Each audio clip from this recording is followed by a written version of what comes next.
안녕하십니까, 장대성입니다.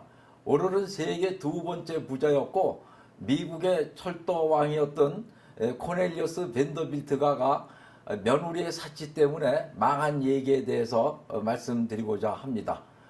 코넬리어스 밴더빌트는 네덜란드계 이민자였습니다. 그는 1794년 태어나서 1877년에 83살에 사망했습니다. 그는 집안이 넉넉지 못하여서 어려서부터 아버지의 배사공 일을 도우며 지냈습니다. 그러다가 16세 때 아버지로부터 돈 100불을 빌려서 조그만 배 한 척을 사서 자기 스스로의 배사공 사업을 시작을 했습니다. 그는 아주 기발나고 독특하고 그리고 정말 밤에도 수없이 일을 하면서 돈을 벌어 10년 후에는 큰 선박회사 주인이 되었고 미국 전체에서 최대 해운회사 주인이 되는 큰 부자가 되었습니다. 코넬리어스 밴더빌트가 미국의 최대 해운회사 주인으로서 거부가 되었을 때 미국은 남북전쟁이 일어났고 그 철도 사업이 부흥을 하기 시작을 했습니다. 즉 미국의 산업혁명기를 맞이한 것이었죠. 그 밴더빌트는 철도 운송하는 것을 보고 이 철도 운송 사업이 해운업보다 더 큰 돈을 벌 수 있는 사업이라는 것을 깨닫게 되었습니다. 그때 그의 나이가 70살이었습니다. 그는 70살에 완전한 사업의 전환을 시작했습니다. 그가 소유했던 모든 선박을 다 팔고 전 재산을 다 털어가지고 철도회사 주식을 사기 시작을 했습니다. 그때 당시 70세의 나이라고 하면은 지금 90세보다도 더 많은 나이라고 볼 수가 있습니다. 그러한 노인이 완전한 그 사업에 변화를 한다는 것은 정말 엄청난 일이었습니다. 그 밴더빌트는 전 재산을 철도 사업을 하는데 어떻게 시작을 했냐면 철도 건설을 하는 게 아니라 철도 회사의 주식을 사기 시작했습니다. 미국에 아주 유망하고 그 큰 철도 회사 주식들을 사들이기 시작하면서 철도 왕이 되었습니다.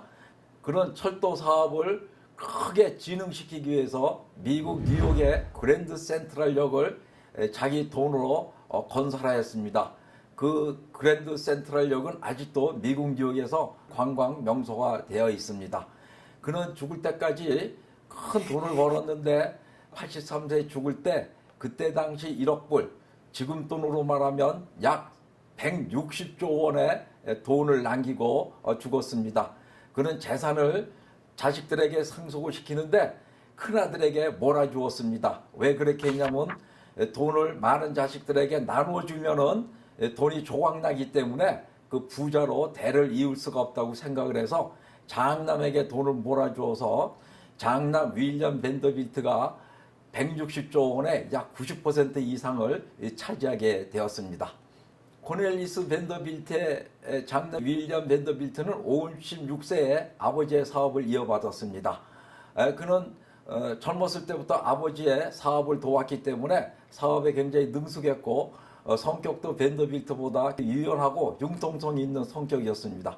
그래서 그는 사업수완을 잘 발휘해서 8년 동안에 아버지가 물려준 재산의 2배인 2억 불의 재산을 만들었습니다. 지금 우리나라 돈으로 말하면 약 320조 원의 재산을 만들었던 것입니다. 그 돈은 그때 당시에 록펠러 가문에 이어서 세계 두 번째 부자가 되었고 미국 전체 총 국민 생산인 GDP의 약 1.15%가 되는 어마어마한 큰 돈이었습니다. 그는 그 돈을 놓고 세상을 64세에 떠났습니다. 그래서 코넬리어스 밴더빌트의 장손인 윌리엄 키삭 밴더빌트가 320조 원의 재산을 상속받게 되었습니다. 그 코넬리어스 밴더빌트의 장손인 윌리엄 키삭 밴더빌트는 300조가 넘는 재산을 물려받은 다음에 뭐라고 얘기했냐면요. 너무 많은 큰 돈을 상속받은 것은 내 행복에 방해가 되고 걸림돌이 된다고까지 얘기를 하였습니다. 그런데 그 윌리엄 키삭 밴더빌트의 처가 알바 밴더빌트라는 여자였습니다. 그 여자 부잣집 딸로서 밴더빌트가의 결혼을 해왔는데 그 여자는 사치와 허영에 완전히 들뜬 여자였습니다. 그때 당시 미국은 남북전쟁을 겪으면서 산업혁명을 맞이하여 미국의 경제가 황금 시대였습니다. 그래서 많은 신흥부자들이 나왔습니다. 그 새로운 신흥부자들의 대표적인 사람들이 록펠러, 벤더빌트, JP 모간, 카네기 등이었습니다. 그 신흥부자들은 대대로 내려오는 전통적인 미국 부자들에 의해서 멸시를 당했습니다. 그 전통적인 대대로 내려오는 그 미국 부자들은 그 신흥부자들을 쌍놈 부자라고 무시하고 자기들 측에 끼워주지를 않았습니다. 그래서 이 신흥부자들은 그 전통적인 부자들의 그 클럽에 들어가기 위해서 갖은 노력을 다했습니다. 그 중에 하나가 그 윌리엄 키사 벤더빌트의 아내인 알바 벤더빌트였습니다. 그 여자는 허영과 사채 들떠서 어떻게 해서든지 그 전통 부자 클럽에 들어가려고 노력을 했으나 결국 딱지를 받고 들어가지를 못했습니다. 그러자 그 여자는 어떻게 생각을 했냐면, 좋다, 그렇다면 나는 돈이 엄청나게 많으니까 내가 새로운 상류 사회를 건설을 해야 되겠다 하고 마음을 먹습니다. 그래서 그 여자는 그 뉴욕의 최고급 땅, 가장 비싼 땅에다가 한 번에 1200명이 들어가서 파티를 할 수 있는 큰 맨션을 짓습니다. 여러분들 상상을 해보십시오. 한 번에 1200명이 들어가서 파티를 할 수 있는 집이라면 그 집이 얼마나 크겠습니까? 그런 그 큰 집에 온갖 화려한 장식품을 유럽에서 사들여 와가지고 장식을 했습니다. 그 집을 여는 날, 그 파티에 1200명이 초청이 되었는데 누가 1200명 초청 받은 사람 중에 하나인가가 뉴욕에서 관심거리였습니다.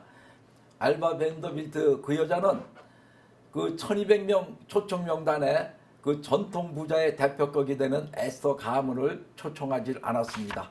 그녀는 에스더 가문을 초청하지 않음으로써 미국의 전통 부자, 즉 올드머니 세력을 완전히 짓눌렀다고 생각을 하고 승리했다고 생각을 했습니다. 그 여자는 거기서 그치지를 않고 그때 당시에 전통 부자, 즉 올드머니들이 다니는 오페라 하우스가 있었습니다. 그게 이름이 아카데미 오브 뮤직인데 그 아카데미 오브 뮤직 오페라에는 그 박스석이 딱 400석이 있었습니다. 그 400석은 그 전통 부자, 올드머니들은 어떤 경우에도 누구에게 그 400석을 양보하지를 않았습니다. 그 알바 벤더빌트는 갖은 노력을 해서 그 400석 중에 하나에 들어가서 오페라를 보고 싶었으나 매번 실패를 했습니다. 그러자 알바 벤더빌트는 그 뉴머니들, 즉 신흥부자들을 모아서 뉴욕에다가 메트로폴리탄 오페라 극장을 새로 건설을 합니다. 그래서 아카데미 오브 뮤직보다 엄청나게 큰 최신식의 어마어마하게 화려한 메트로폴리탄 오페라 하우스를 개관을 해서 아카데미 오브 뮤직 오페라를 완전 그냥 박살을 내버립니다. 아카데미 오브 뮤직 오페라가는 시들시들해버리고 지금도 메트로폴리탄 오페라가는 세계적으로 유명한 명소가 되었습니다. 그 여자는 거기에 그치지 않고 그 미국 방방곳곳에 경치 좋다는 데는 궁궐 같은 큰 별장들을 건축해서 돈을 탕진을 하고 낭비를 했습니다. 그리고 뉴욕 비싼 땅에도 맨션을 한 채를 짓는 게 아니라 여러 채를 지어가지고 사치가 극에 달했습니다. 그러다가 대공황이 왔습니다. 1929년에 미국의 대공황이 오자 부동산과 주식 가치는 대폭락하고 그 알바 벤더빌트는 현금을 다 소진했기 때문에 부동산을 팔아도 몇 푼 되지를 않아서 그때부터 급속히 그 벤더빌트가는 망해 가기 시작을 했습니다. 그래서 벤더빌트가는 완전히 그 알바 벤더빌트, 즉 코넬리어스 벤더빌트의 손자 며느리 때문에 완전히 다 망하고 이름조차 부자 가문에서 없어져 버렸습니다. 코넬리어스 벤더빌트는 인색하기로 유명했습니다. 자선 사업을 거의 하지 않았습니다. 자선 사업을 한 거는 벤더빌트 유니버시티 세운 것 외에는 아무것도 없습니다. 그리고 그의 아들도 손자들도 자선 사업을 전혀 하지 않고 매우 인색했습니다.